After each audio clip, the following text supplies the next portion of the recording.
Good morning. Good morning. My name is Carolina. I'm so happy to help with your summer trip to Tanzania.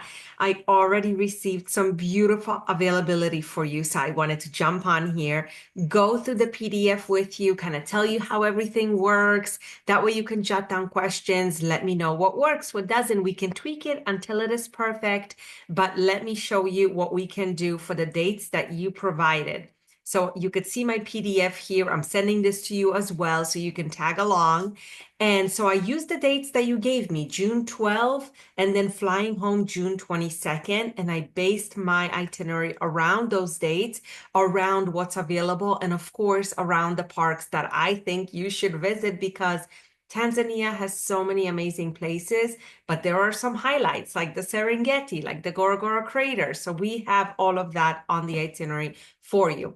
So June 12th, you're going to take your international flight to Tanzania. Kilimanjaro is the international airport. You're going to need a visa, and I will send you the link to that. It's an online visa. You just do it everything through the internet. There's nothing to be mailed out or anything, and it takes about 2 weeks to get it. So as soon as we confirm what works, I suggest going ahead and applying for the visa so that we have that in our back pocket. Besides that, you just need your passport. Make sure you have at least 6 months left on your passport.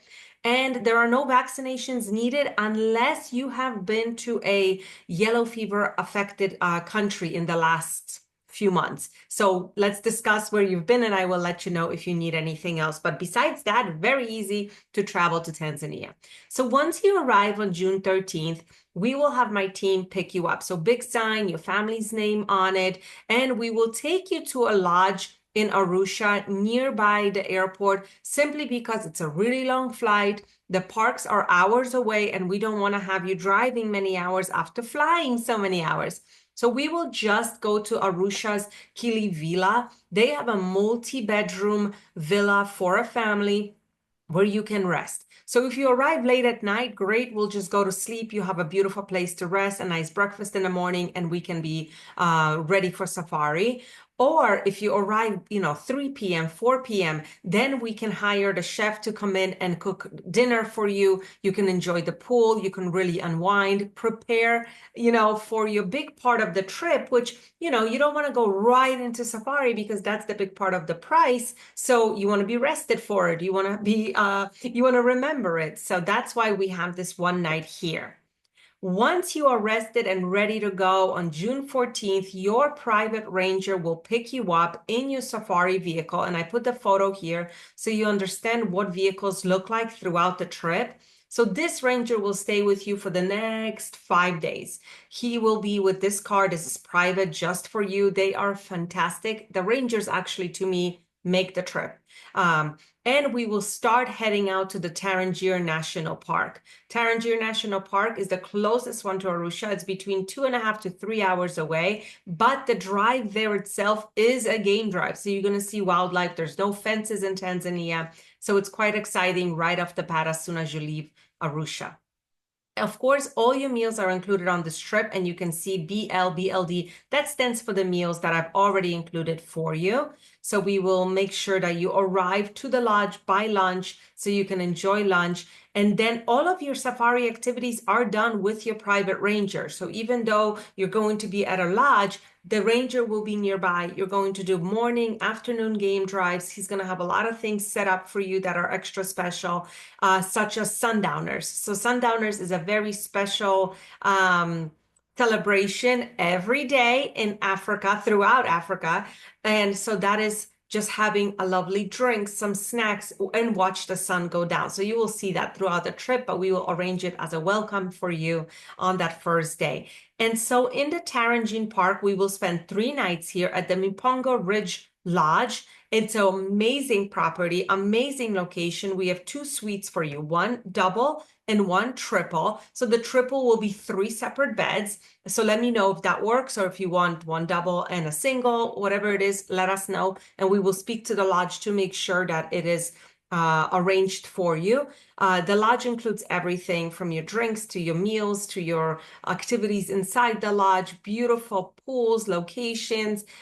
They have great guides in the lodge itself if you want to do something extra like a walking safari or things like that. But the location itself is why you're here. You can see for miles and miles all around. And so Tarangine is special for two things. It is elephant country and it has baobab trees, which is one of the only places in Tanzania that has it. And you may come across herds of hundreds of elephants. It's quite breathtaking to do that. And I wish you just such a wonderful experience here as your first experience on safari.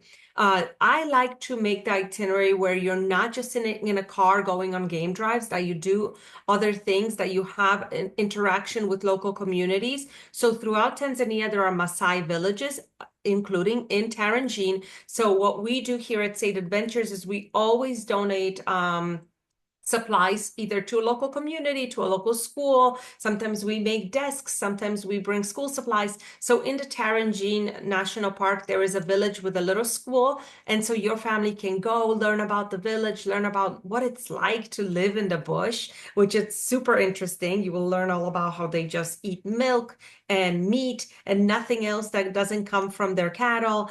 And they build the houses made out of dung, and it's fascinating, I think, for anyone in your family to learn about it, and also get to learn about their school, bring the supplies in, and just have a really nice cultural interaction here. And of course, go back on your game drive, have all your meals at the lodge. Everything is arranged as such.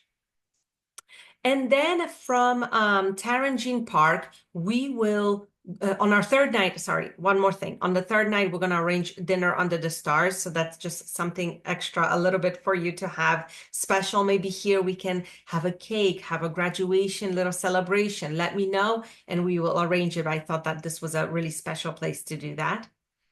And then the next step is Ngorongoro Crater. So from the Tarangine Park to Ngorongoro Crater, we will actually pass in our private car with our private ranger. We will pass another park called Lake Manyara. So we will stop at the park. Lake Manyara is known for flamingos, thousands of them, and zebras and wildebeest and all kinds of other animals, hippos in the water, maybe rhinos drinking. So you will see it all. But flamingos is what it's mainly known for. And on the way there, there's also a place called Treetops. So it's a great place to stretch your legs, get out of the car, go on hanging bridges. Here you can see a lot of monkeys and a lot of bird activity because you're higher up in the canopy. So again, just different stops to make the trip a little bit diverse and unique for you, and not just sit in a car. So whenever we have these longer drives, we will have picnic lunches. So here at Lake Manyara, our ranger will find a safe place to unpack and have a picnic, which again, to me is exhilarating because first you're passing all this wildlife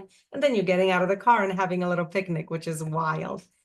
So once we get to Ngorongoro Crater, which is no more than 3-hour drive between the two, we're going to stay at the Crater's Edge Camp.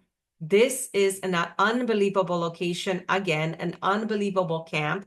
These are traditional tented camp. They're luxury. There's air conditioning. There's everything you need. All the amenities are in there, but they are quite stunning. And as you see, the crater is just on the edge. To come to Ngorongoro Crater, you come here for the wildlife and you come here for extreme scenery, and I will show you in a little bit. But this lodge just makes you feel so spoiled while you're here. And I'm so excited that they have two luxury suites available for us, one double and one triple again.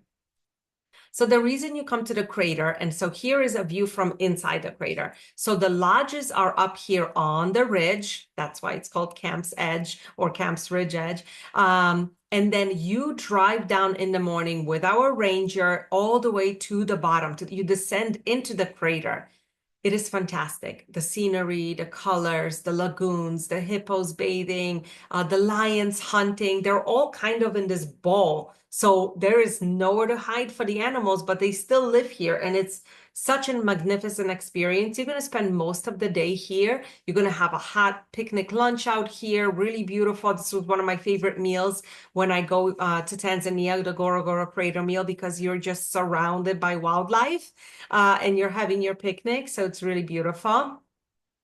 and then come back to the lodge and rest, go on the edge again before we leave our ranger behind and fly to the Serengeti. So the Serengeti National Park is the #1 park in Tanzania. It's one of those places where you must see. It is home to the wildebeest Great Migration, which happens in June. So the Great Migration happens all year round. It's like a cycle. The animals are traveling in a circle between Kenya and Tanzania. And so we kind of narrowed down. The guides and rangers study the movement of the animals. Even the lodges study the movement of the animals. So when you're in Serengeti, you may come across thousands of wildebeests running, because they're continuing with zebras, with all kinds of different activities, because everybody follows them, the predators including. So anyway, the Serengeti is a massive park. So sometimes when the lodge that we choose for you is on the edge, on the central part, then we can drive from Ngorongoro Crater to the Serengeti Park. Other lodges are deeper into the park or are on private reserves where we cannot drive in there. You have to fly in, which is so exciting. And then they have their own rangers and their own vehicles. And I'm going to show you what that looks like because I'm so excited for you to experience both type of vehicles. So we're going to take just a 30-minute flight from Lake Manyara airstrip to the Serenera airstrip, which is in the northern part of Serengeti. And the rangers will pick you up there this is what the plane looks like. And I wanted to discuss that as well, because when we're packing, we got to think about weight restrictions. If we don't, then we have to prepay for more weight. So we can arrange all of that ahead of time, but that's just pre-departure details that we will go into when we're ready. But just so you know, you will be on a small plane that will take you there in 30 minutes. If we were to drive, it would probably be 5 hours. So once you arrive, the camp picks you up and you will be at the Asilia Namiri retreat.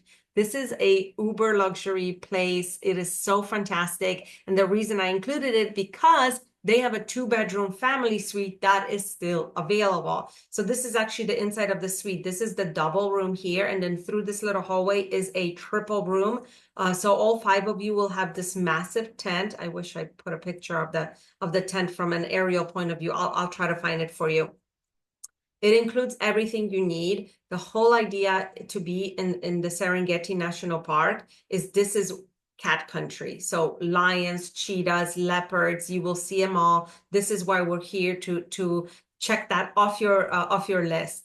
And so these are the type of cars that they have. So you remember we were in a kind of a closed van with a pop-up roof with our ranger for the first 5 nights. Well, while we're in Serengeti, you will be in a completely open vehicle, which is so fun.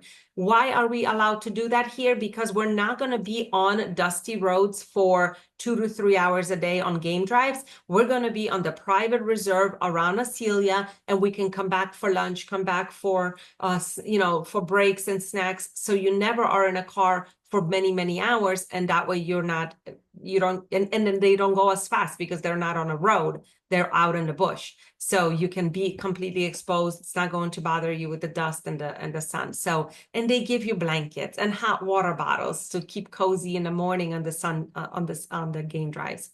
So while we're in Serengeti for 3 nights, we're going to focus on our game drives and all our cats, but we will also have a hot air balloon safari. This is right near the lodge where the port is for the balloons. So it's a really amazing way to add and elevate your experience, because now you're going to see the wildlife from the air, and it's just such a special way to do that. And of course, in the afternoon, you have your game drives. And after 3 nights in the Serengeti, all your meals, everything included, you will be taken back to that little airstrip, and then we will fly to Arusha. That flight's about 35 minutes. And once you arrive in Arusha at noon, most flights back to the United States are in the evening. So we have a day stay at the villa again for you. You can shower, you can refresh, maybe repack your bags, and then have lunch that's included here for you. And then we will take you to Kilimanjaro Airport for your evening flight home. So there's no gap sitting at the airport for 6 hours. There's no stress. You can really feel prepared for your long flight home, but still be able to tack off three major parts of Tanzania. So that is what 11 days would look like.